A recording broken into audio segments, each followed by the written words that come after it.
ವೈಕುಂಠ ಏಕಾದಶಿ ಎಂದರೆ ಶ್ರೀಮನ್ನಾರಾಯಣನು ಯೋಗ ನಿದ್ರೆಯಿಂದ ಏಳುವ ದಿನ. ಅಂದರೆ ದಕ್ಷಿಣಾಯನ ಪ್ರಾರಂಭವಾಗುವ ಶ್ರೀಮನ್ನಾರಾಯಣನು ಯೋಗ ನಿದ್ರೆಗೆ ಜಾರುತ್ತಾನೆ.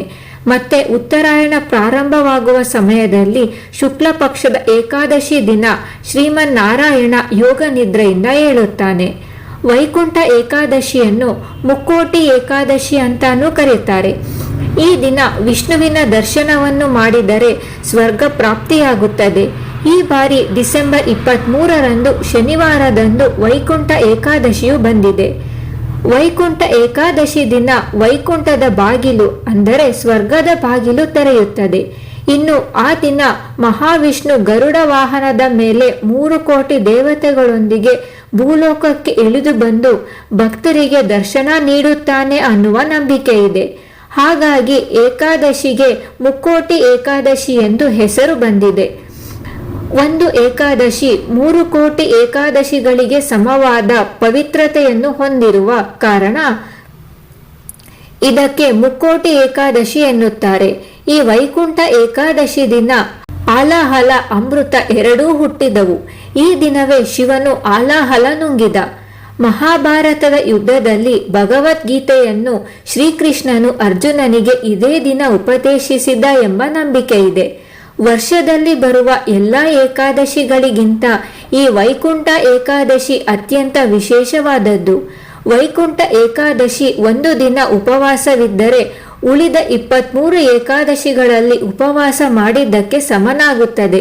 ವೈಕುಂಠ ಏಕಾದಶಿ ದಿನ ವಿಷ್ಣು ಬಾಗಲು ಅಂದರೆ ಸ್ವರ್ಗದ ಬಾಗಿಲು ತೆರೆದಿರುವ ದಿನ. ಹಾಗಾಗಿ ಆ ದಿನ ಉಪವಾಸವಿದ್ದು ಶ್ರೀಮನ್ನಾರಾಯಣ ಅಥವಾ ವಿಷ್ಣುವಿನ ದೇವಸ್ಥಾನಕ್ಕೆ ಹೋಗಿ ದೇವರ ದರ್ಶನ ಪಡೆಯಬೇಕು.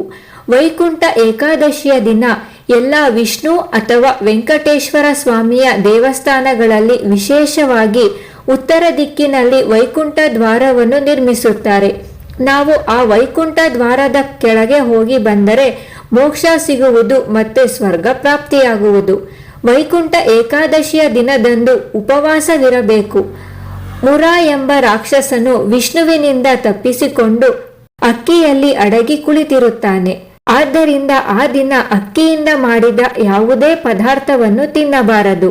ಅನ್ನದ ನೈವೇದ್ಯವನ್ನು ದೇವರಿಗೆ ಇಡಬಾರದು. ಒಂದು ವೇಳೆ ಅನ್ನವನ್ನು ತಿಂದರೆ ಹುಳುಗಳನ್ನು ತಿಂದಕ್ಕೆ ಸಮವಾಗುತ್ತದೆ. ನಕಾರಾತ್ಮಕ ಗುಣಗಳು, ರಾಕ್ಷಸ ಗುಣಗಳು ನಮ್ಮಲ್ಲಿ ಹೆಚ್ಚಾಗುತ್ತವೆ.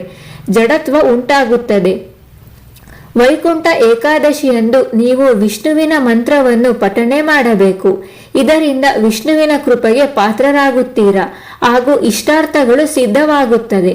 ನೀವು ವೈಕುಂಠ ಏಕಾದಶಿಯ ದಿನ ಹಳದಿ ಬಟ್ಟೆಯನ್ನು ಧರಿಸುವುದು ಒಳ್ಳೆಯದು ಎಂದು ಹೇಳಲಾಗುತ್ತದೆ. ವಿಷ್ಣುವಿನ ನೆಚ್ಚಿನ ಬಣ್ಣ ಹಳದಿಯಾಗಿರುವುದರಿಂದ ನಿಮ್ಮ ಇಷ್ಟಾರ್ಥಗಳನ್ನು ಈಡೇರಿಸುತ್ತಾನೆ ಎನ್ನಲಾಗುತ್ತದೆ. ದೇವರಿಗೆ ಹಳದಿ ಹೂವಿನ ಜೊತೆ ತುಳಸಿಯನ್ನು ಸಹ ವಿಷ್ಣುವಿಗೆ ಅರ್ಪಣೆ ಮಾಡಬೇಕು. ಹಾಗೆಯೇ ಪಂಚಾಮೃತ ಅಭಿಷೇಕವನ್ನು ಸಹ ಮಾಡುವುದರಿಂದ ಬಹಳ ಒಳ್ಳೆಯದಾಗುತ್ತದೆ ಎನ್ನುವ ನಂಬಿಕೆ ಇದೆ. ವೈಕುಂಠ ಏಕಾದಶಿಯ ದಿನ ಅರಳಿ ಮರದ ಬೇರಿಗೆ ನೀರನ್ನು ಅರ್ಪಣೆ ಮಾಡುವುದರಿಂದ ಆಶೀರ್ವಾದ ಸಿಗುತ್ತದೆ ಹಾಗೂ ಕಷ್ಟಗಳು ದೂರವಾಗುತ್ತದೆ ಎನ್ನಲಾಗುತ್ತದೆ. ಶ್ರೀಹರಿ ವಿಷ್ಣು ಅರಳಿ ಮರದಲ್ಲಿ ನೆಲೆಸಿರುತ್ತಾನೆ ಎನ್ನುವ ನಂಬಿಕೆ ಇದೆ. ವೈಕುಂಠ ಏಕಾದಶಿ ಎಂದು ನೀವು ಹಳದಿ ವಸ್ತುವನ್ನು ದಾನ ಮಾಡುವುದು ಉತ್ತಮ. ಈ ದಿನ ಹಳದಿ ಬೇಳೆಕಾಳುಗಳು, ಹಳದಿ ಬಟ್ಟೆ, ಹಳದಿ ಹೂವು ಹೀಗೆ ಒಟ್ಟಾರೆ ಹಳದಿ ಬಣ್ಣದ ವಸ್ತುಗಳನ್ನು ದಾನ ಮಾಡಿದರೆ ಅದೃಷ್ಟ ಸಿಗುತ್ತದೆ. ಎಂದರೆ ರಾಜಸಿಕ ಮತ್ತು ತಾಮಸಿಕ ಗುಣಗಳಿಗೆ ಪ್ರತೀಕ. ಅವುಗಳನ್ನು ವೈಕುಂಠ ಏಕಾದಶಿಯ ದಿನದಂದು ಉಪವಾಸವಿರುವುದರಿಂದ ಜಯಿಸುವುದರ ಮೂಲಕ ಮುಕ್ತಿಗೆ ಮಾರ್ಗ ದೊರೆಯುತ್ತದೆ. ಚಿಕ್ಕ ಮಕ್ಕಳು ಅಂದರೆ 5 ವರ್ಷದಿಂದ ಕೆಳಗೆ ಇರುವ ಮಕ್ಕಳು ವೈಕುಂಠ ಏಕಾದಶಿ ಆಚರಣೆ ಮಾಡಬಾರದು. 80ರಿಂದ 85 ವರ್ಷದ ಮೇಲೆ ಇರುವವರು ಕೂಡ ಮಾಡಬಾರದು.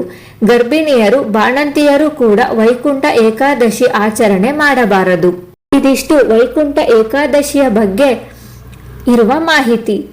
ಸ್ನೇಹಿತರೆ, ಈ ನನ್ನ ಮಾಹಿತಿ ನಿಮಗೆ ಇಷ್ಟವಾಗಿದ್ದಲ್ಲಿ ದಯವಿಟ್ಟು ಶೇರ್ ಮಾಡಿ, ಲೈಕ್ ಮಾಡಿ ಮತ್ತು ಸಬ್ಸ್ಕ್ರೈಬ್ ಮಾಡಿ. ಧನ್ಯವಾದಗಳು.